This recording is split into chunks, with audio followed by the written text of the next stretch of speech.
Good afternoon guys. Ngayong araw o hapon na kasi ngayon, meron akong i-repair na Asahi electric fan. Sabi nung nagdala rito ay maingay daw siya.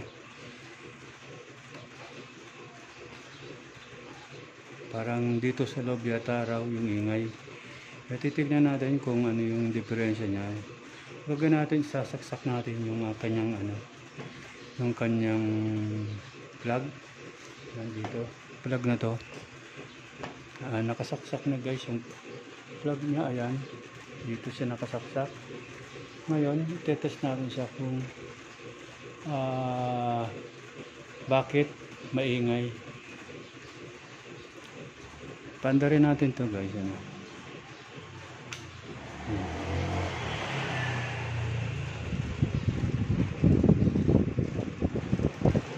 Actually guys, yung number 1 nya hindi naman maingay. Ayan kita nyo, umiikot siya, pero hindi naman siya maingay.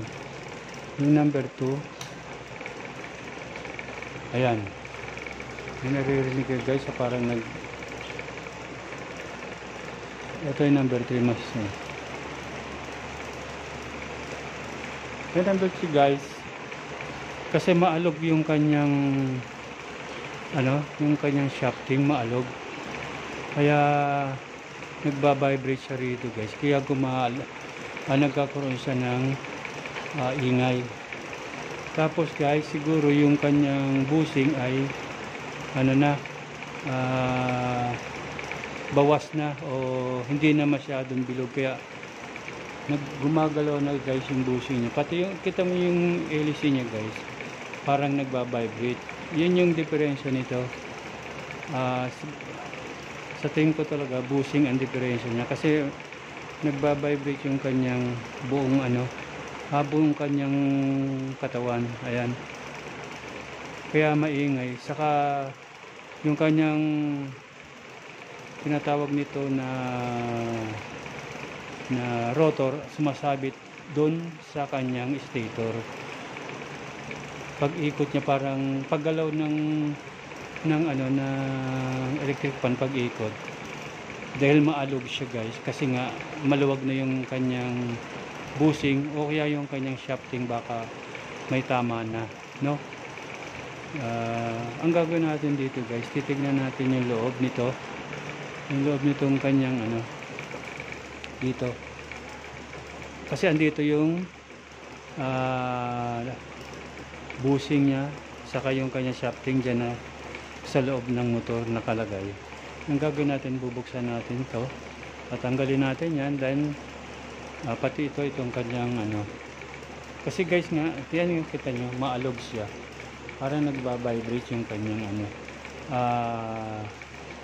LC pag iikot, kasi nga hindi napantay yung yung kanyang bushing, may tama na, bawas na yung kanyang pakabilog, nabawasan na siguro dahil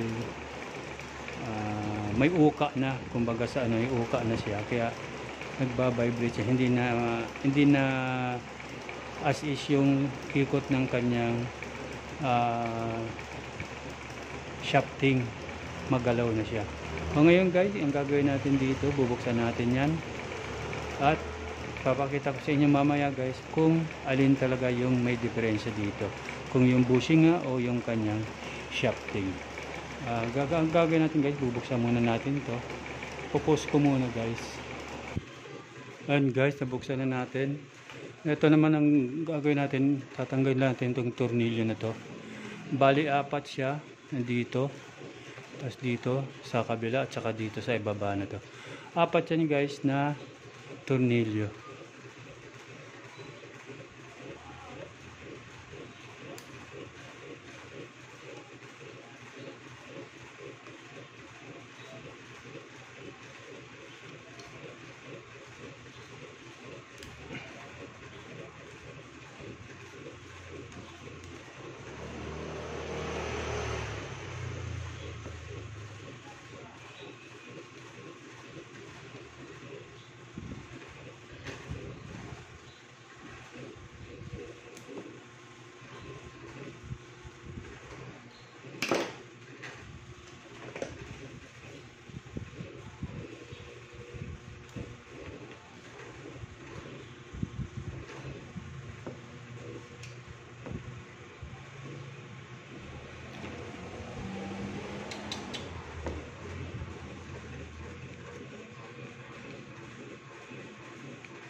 Tanggalin din natin itong swing arm.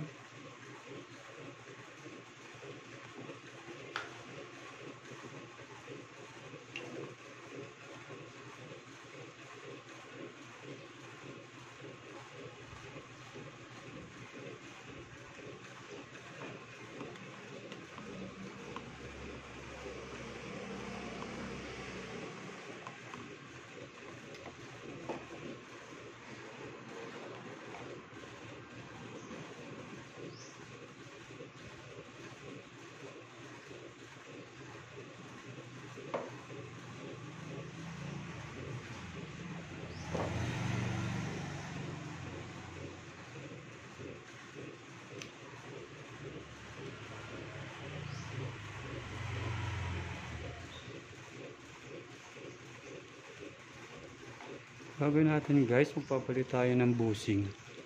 Yun ang diferensya nito. Kaya maalog siya, umiingay.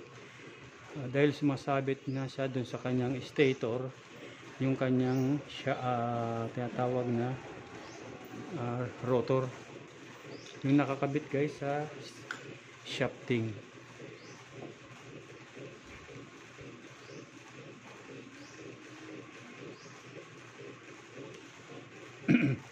Pero titignan din natin guys yung kanyang shafting, baka may tama na rin.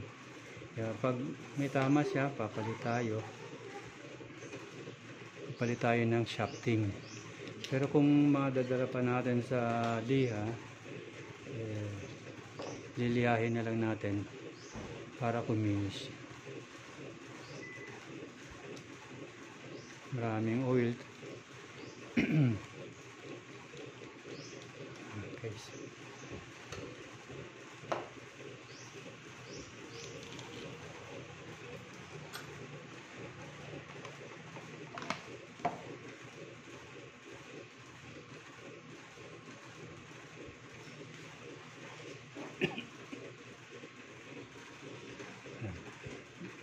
Pagtanggal dito guys, gagamit lang kayo ng flat screw. Susungkitin yung ganito. Pero tanggalin muna pala natin itong kanyang circlip para mahugod natin itong kanyang tanggal na guys.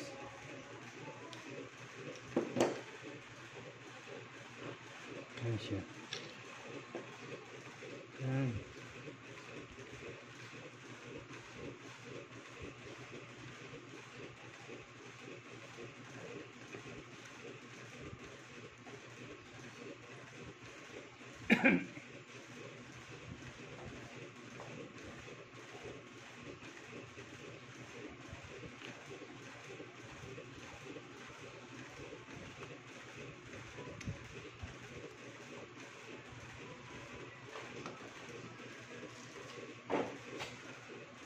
Ayun guys, super dumi yung kanyang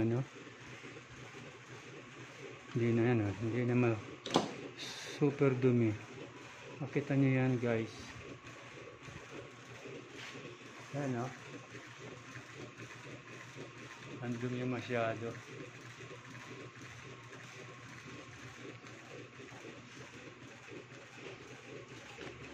Ayan, hugutin lang natin to dito sa kanyang pero lilinisin muna natin to para mahugot natin yung kanyang shafting dito sa loob. Ito guys, yung may diferensya na yung kanyang bushing dito, maluwag na siyang masyado.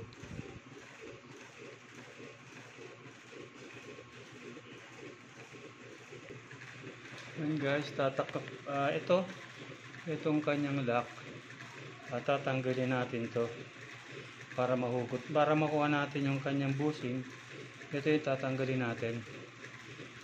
Medyo mahirap guys ang pagtanggal nito kasi pag binalik mo na siya, medyo lumuluwag siya rito sa kanyang housing. Ayan. Kaya ang gagawin natin, iingat-ingatan lang natin yung pagtanggal nito para pagbalik natin okay pa rin yung kanyang fit, no? Ayan guys, tatanggalin ko muna to. Pause muna natin. Ayan guys, bukod pa pala dito sa lock na to, ito, meron pa rin siyang lock dyan. Ayan, nakita niyo yung parang corona na yun. Lock pa yan. Dalawa yung kanyang lock guys. Pero ang gagawin natin dito para matanggal natin yung busing, ang gagawin natin dito dahil lang guys, ayusin ko yung aking camera, no? Mahirap kasi pag wala tayong cameraman. Ayan, hindi tayo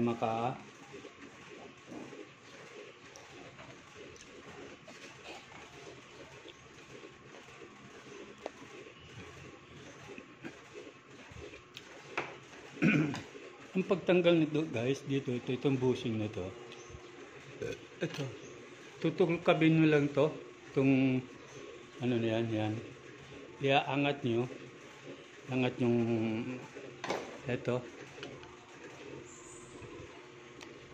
iaangat nyo to, kukuha lang kayo ng flat screw, yung maliit na flat screw, para masungkit nyo yung itong parang corona na yan to. Apat na corona ito, apat na yan. Tapos kabilaan apat din. Tutukabin niyo yan pataas. Yung apat na yan na parang ano na yan. To. Kabilaan siya apat din. Apat dito, apat din dito sa taas. Pakita ko sa inyo guys mamaya. Ayan guys, nakita nyo. Ito yung kanyang ayusin natin yung ating camera. Ayan. Ito yung apat na binuka natin. Ito. Tapos dito rin yan sa katapat niya. Para matanggal natin itong kanyang busing. Ayan. Ang gagawin nyo, susungkitin nyo lang itong busing niya.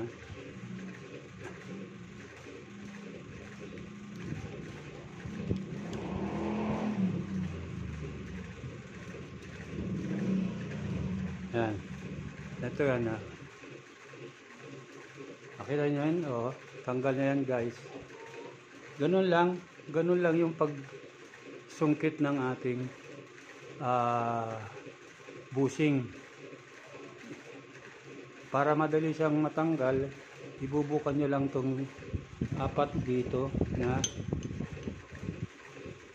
parang corona. Yan, apat yan. Tapos saka nyo ibubukas siya. Tatanggalin nyo yung bushing. Dapat ganyan din. Mamaya guys, pagbalik nyo ng bushing, paglagay nyo yung bushing, ganito rin. Pagbalik, pareha sila. Yan. Kita nyo.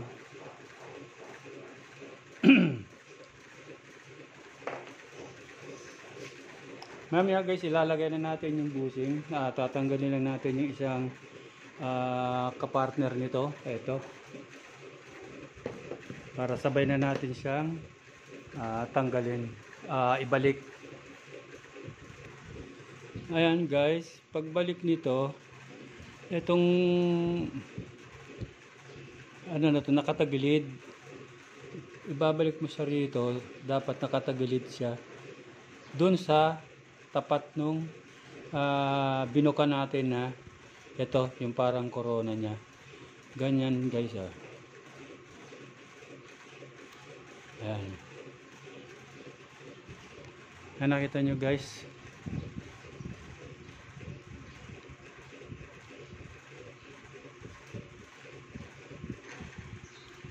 Ayusin natin.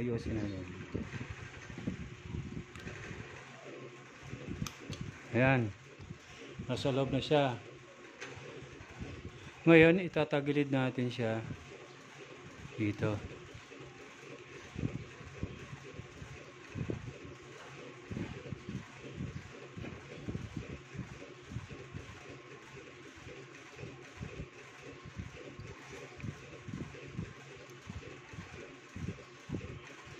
Ito na siya. Ang gagawin natin, dapat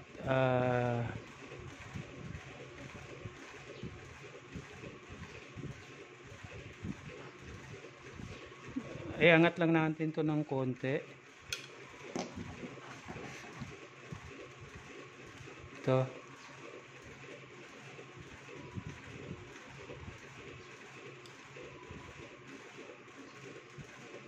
Yan. Para maipasok natin tong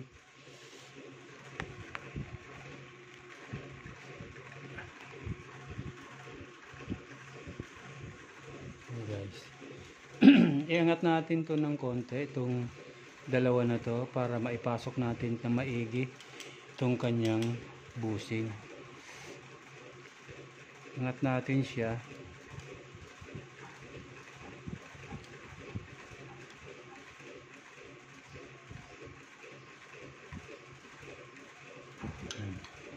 Tapos itong isa sa kabila.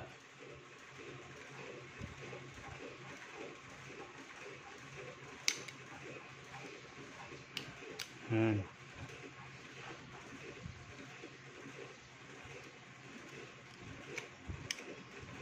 Ayan. Ayan. Ito na siya guys. Ang gagawin naman natin dito, ibabalik lang natin tong ating binuka.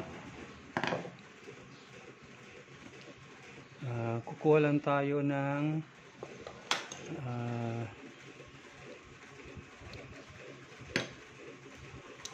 ito guys, o kaya yung bilog na ano para maitulak natin to, yung tinanggal natin kanina, ay yung binuka natin kanina guys, para maibalik natin. Ang gagawin natin dito guys, itatagilid muna natin to ganyan. Ayan, itatapat natin doon sa binuka natin yung ano, yung kanto ng ating busing ito. Tapos tutulak natin siya, tutulak natin yung dulo. Yan.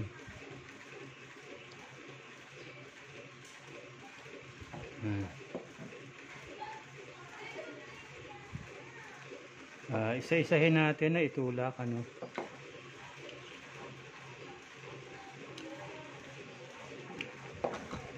Tapos ikutin natin ulit para doon naman sa kabila.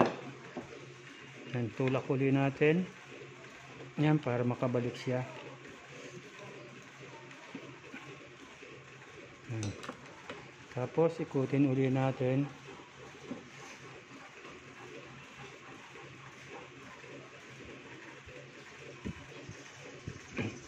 Dapat guys yan, itong binuka natin na to nakatapat doon sa ilalim, yung kita yung kanto yung ilalim, para maipasok natin ng maigi.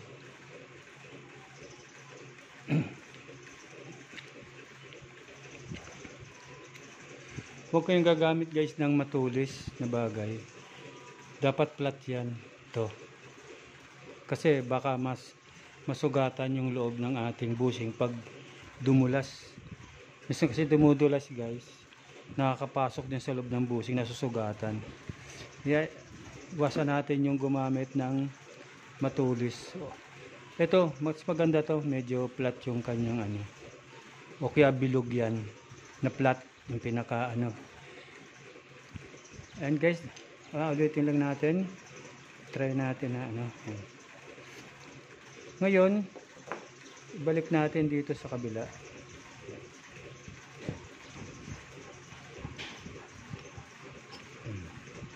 Dito naman sa kabila yung binuka rin natin.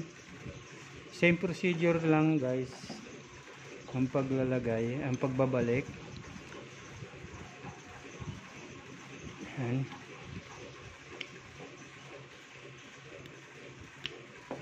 Tapos ikutin nyo.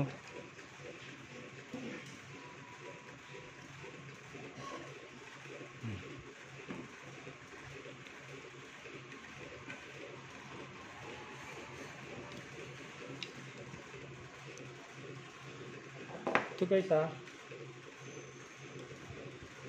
Itong ano na to, ito. Yan. Dapat maibalik yung ganyan, flat. Ayan na oh. Tapos, pagkatapos nyan, pipihitin nyo na naman dito papagano. Pakaliwa lang, pwede naman. Pwede naman masisaan nyo umpisahan kung sa kaliwa o kaya sa kanan. Tapos, press nyo uli. Yan.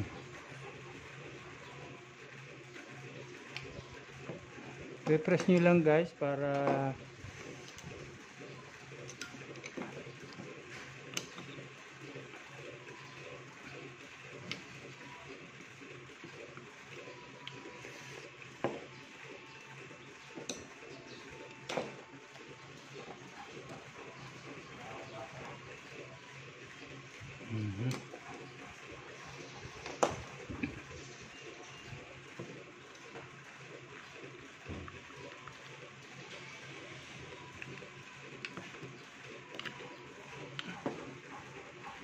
try nyo i-press lang guys para matibay.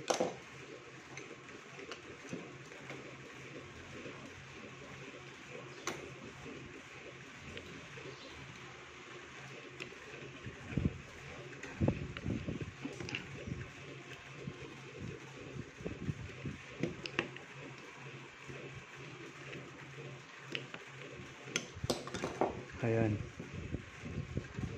Dapat guys mahigpit ito. Dapat to guys hindi gumagalaw to ha. Dapat mahigpit yan.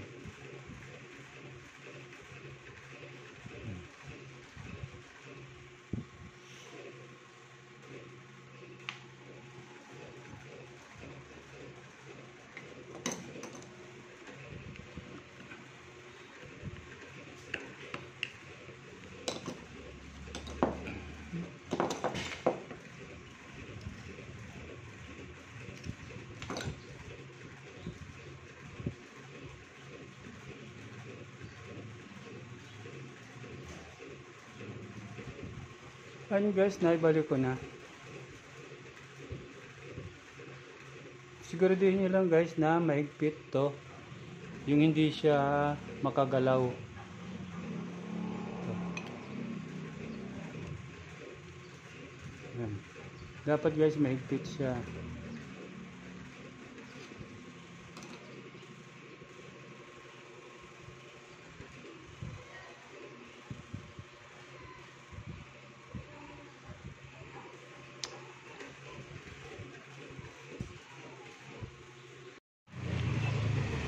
Ayan guys, naibalik ko na rin yung isang lock nya. Andun na rin yung bushing. Tapos naibalik ko na yung lock. Sabi ko sa inyo. Ito yung kanyang pangalawang lock. Pero dun sa crown, yung parang butterfly na lock. Ito siya. Yung nasa loob nito. Ayun yung umiipit dun sa ating bushing. At nagpalit din nga pala ako guys ng shafting kasi lubog na to, hindi na kaya ng liha to. Ayan guys, lubog na siya, hindi na kayang lihahin pa to, kasi pag niliha mo pa siya lulubog ng masyado to, kaya luluwag yung ating bushing dito.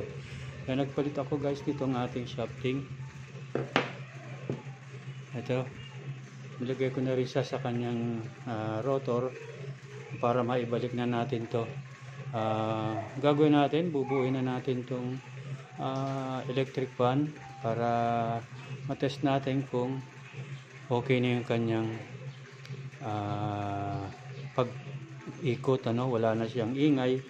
Hindi na masyadong parang relays ng train yung ingay niya o takbo ng kabayo na taka gumaganon guys. Yan, pinalitan natin ng kanyang shafting kasi lubog na yung shafting niya. So ito guys, kasi yan, kita nyo guys yung mga tama. Ito yung tumatama dito sa loob ng ating stator. Ito yung puti na yan.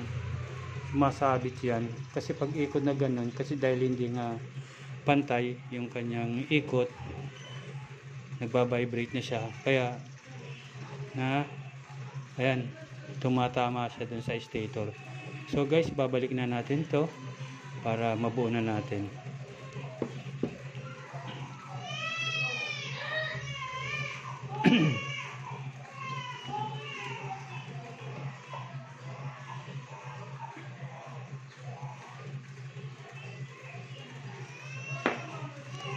Nalagyan ko na rin nga pala ng langis, ng oil yung loob nito. Saka itong isa, nilagyan ko na rin yung nasa loob niyan. Parehas nito, nilagyan ko na ng oil para dumulas yung ikot ng ating shafting. Ngayon guys, balik na natin to, no.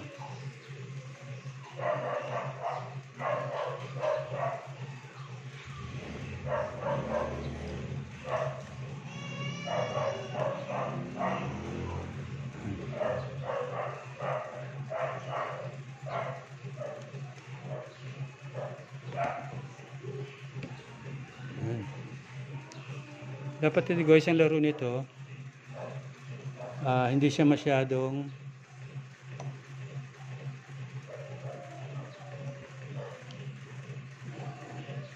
mahirap-hirap yun. Dapat guys, ayan, yung laro niya dapat ganyan lang, hindi siya masyadong mahaba yung hila, dapat katamtaman lang yan. Tapos ikot niya yan. Kabit na natin, lagyan na natin yung tornilyo.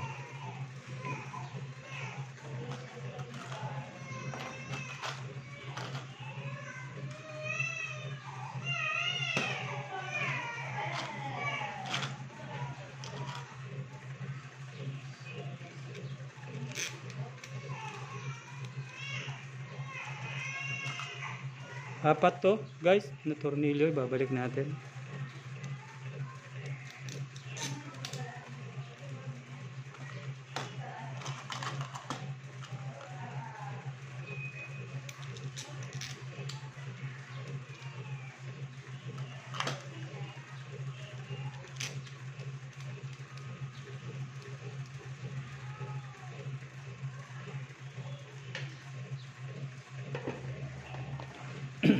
Pag naghihigpit nga pala kayo nito guys, okay, naglagay ko ng tornilyo to, unahin nyo rito sa pa eke siya, pa slanting, pag ganito dito yung ito, tapos yung dito naman, bago kayo maglalagay dito, saka dito naman uli sa ilalim, para pantay guys yung natin, yung flat siya, ma-flat yung ating housing dito sa ating motor. Yan. Dito naman sa ilalim, paghigpit nyo.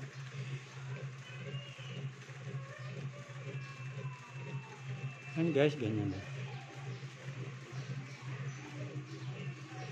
Tapos, pwede na rin dito.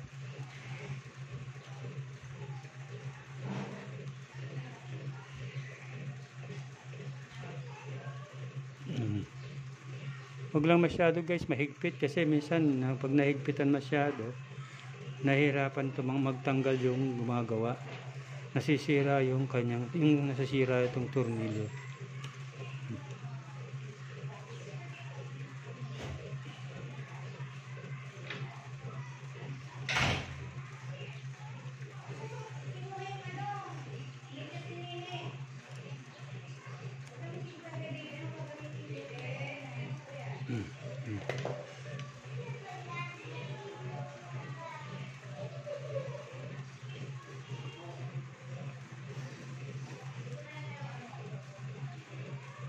Hindi na natin siya pupupukin kasi maganda na yung kanyang ikot, pre-wheeling na.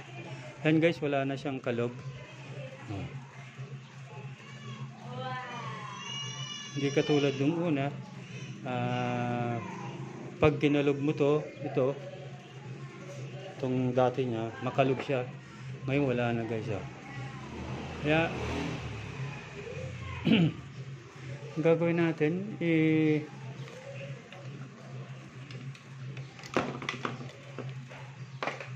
Ilalagyan na natin yung kanyang wirings. Ito. Babalik natin dun sa switch niya.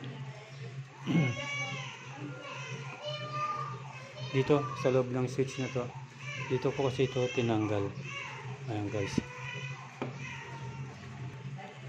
Ayan guys, naikabit ko na yung kanyang speed 1, speed 2 saka speed 3. Itong white guys, yan yung speed 3. Then itong yellow yung speed 2, and itong kulay red, ito yung speed 1.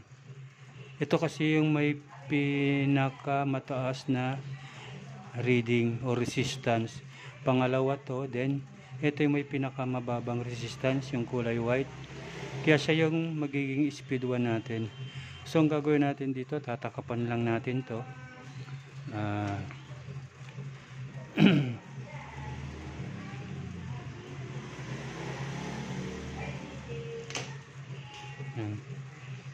Takpan na natin.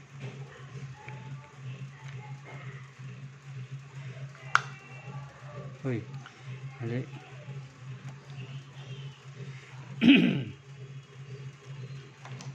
Gusto na natin yung camera, no? Mababa kasi guys yung camera ko, kaya minsan hindi nakikita yung ginagawa ko. Ayan.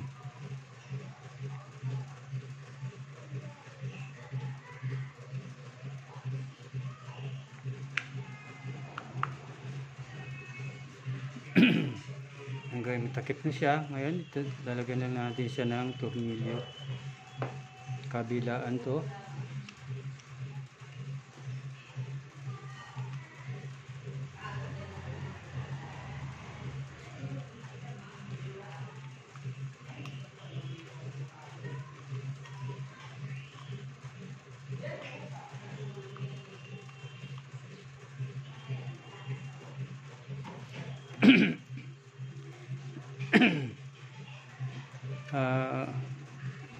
Kabit muna natin yung kanyang capacitor.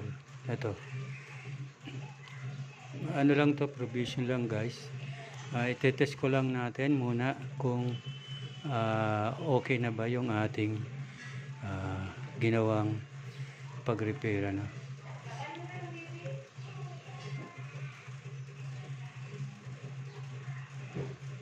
Uy, sorry guys, hindi na naman nakita yung ating, ayan. Ito guys yung capacitor niya. Ito guys, maski magkabaliktad yung lagay natin ito, wire na to, okay lang yung walang problema kasi wala itong polarity. Pero sa ganitong sitwasyon guys, dahil red naman tong nandito, tapos red din itong isa, then saka gray din yung isa dito, pare silang, kaya ang ginawa natin, color coding na lang. Ayan, color coding na lang natin siya.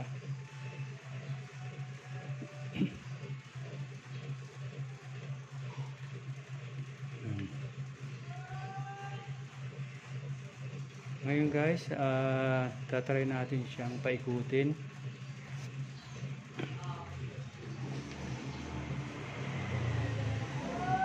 Lagyan muna natin ito para iwas tayo kuryente.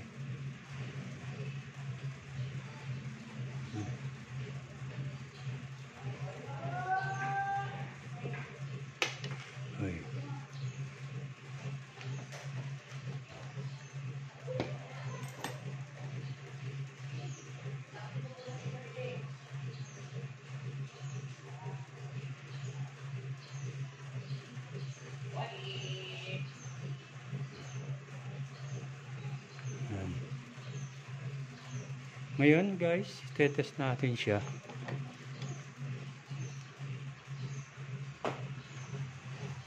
Tayo ng tester.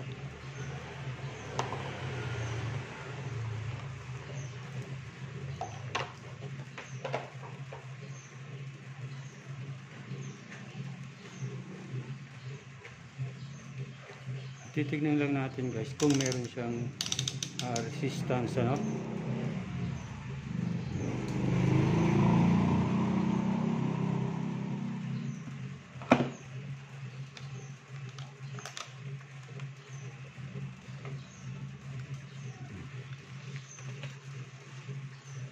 Ito ba guys, tutok natin dito sa ating tester muna. Tapos kunin natin yung kanyang plug. Ito. Gagawin natin dito, kukunin natin yung resistance kung meron ng resistance tayong makukuha.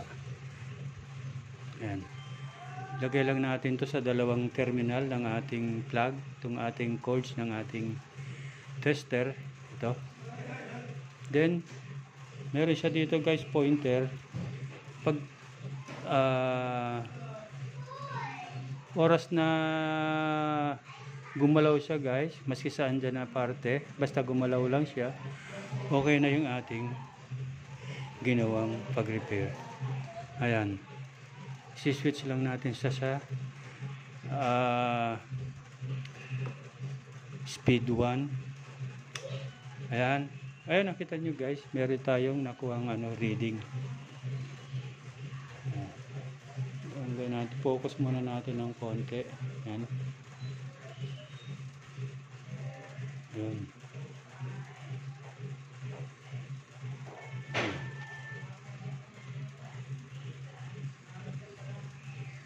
Natin. Ayan.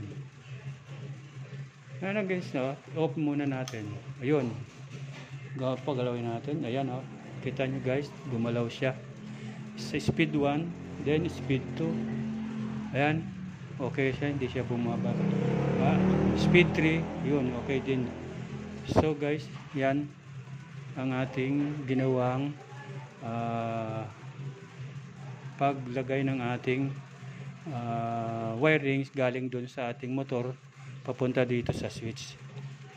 Okay na po to guys. Ngayon gagawin naman natin, papaikutin natin yung ating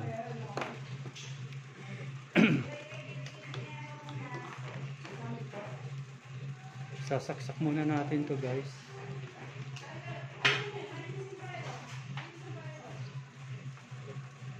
Saksak natin sa ating outlet. Ito yung outlet guys, yan. Tapos lagyan natin to ng ADC. Lagyan muna natin yung lock nya, circlip na tawag.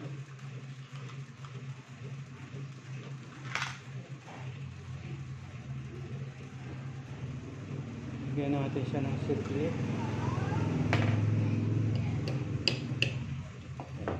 Tapos ilagay natin yung ating ADC.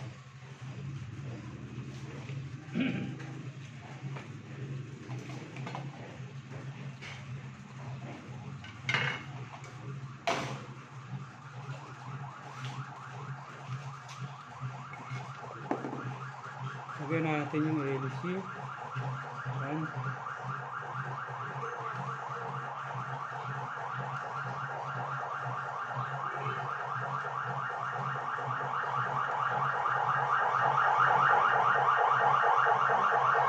Lock.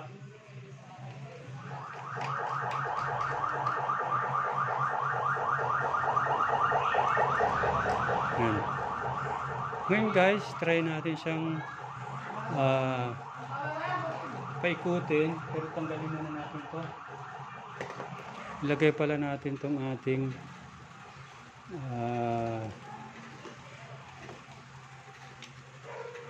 shaft. Ito.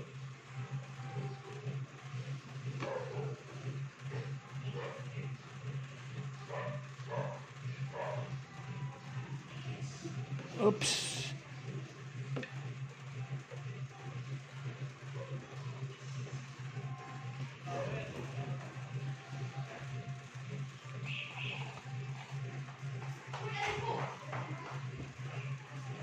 Ilalagay lang natin tong ating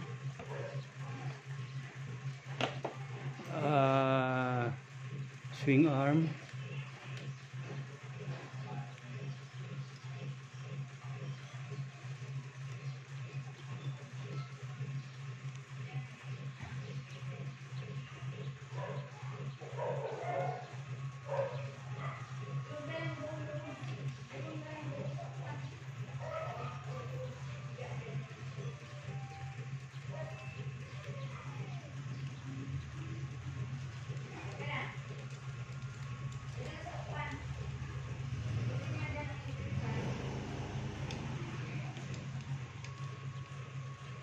Ayan. Ngayon guys, papaandarin na natin siya. Titignan natin kung iikot niya yung ating ginawa. Lagay uli natin sa plug.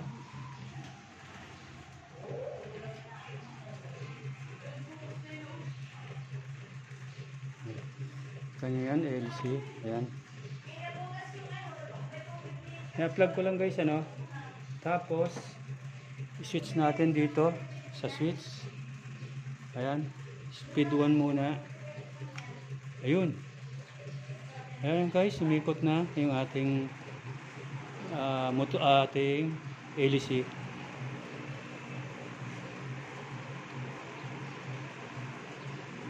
Lagay natin sa speed 2. Ayan.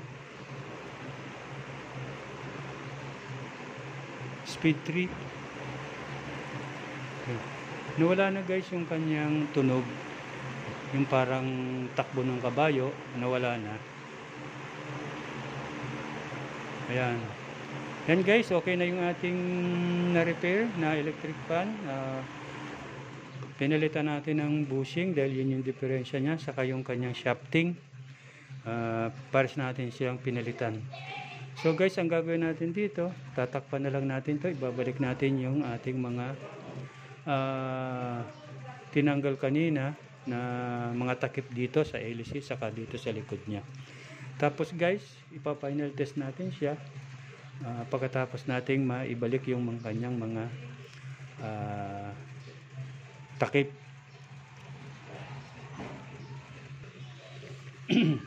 Ayan guys, naibalik ko na lahat yung aking tinanggal kanina, itong takip. Tapos itong takip niya sa likod, itong takip na yan ay balik ko na rin. Tapos to kanyang switch, ito yung switch guys. Uy, sorry. Ayan.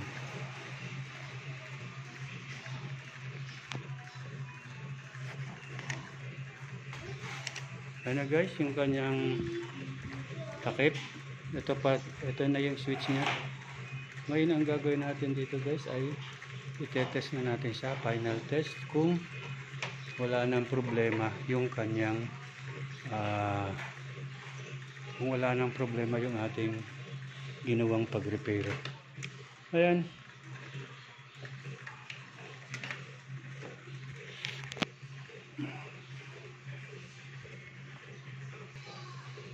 Ayan guys, ngayon ipa-final test na natin siya. Paikutin natin, ilagay natin sa speed 1. Ayan guys, siswing na rin siya. Excuse me. Ayan. Ito sa number 2. Ayan.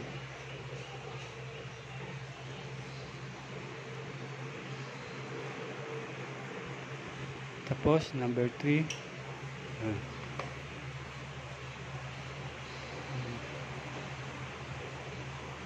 Yan. Okay na guys. Okay naman yung ating naging pag-repair ng electric pan na to.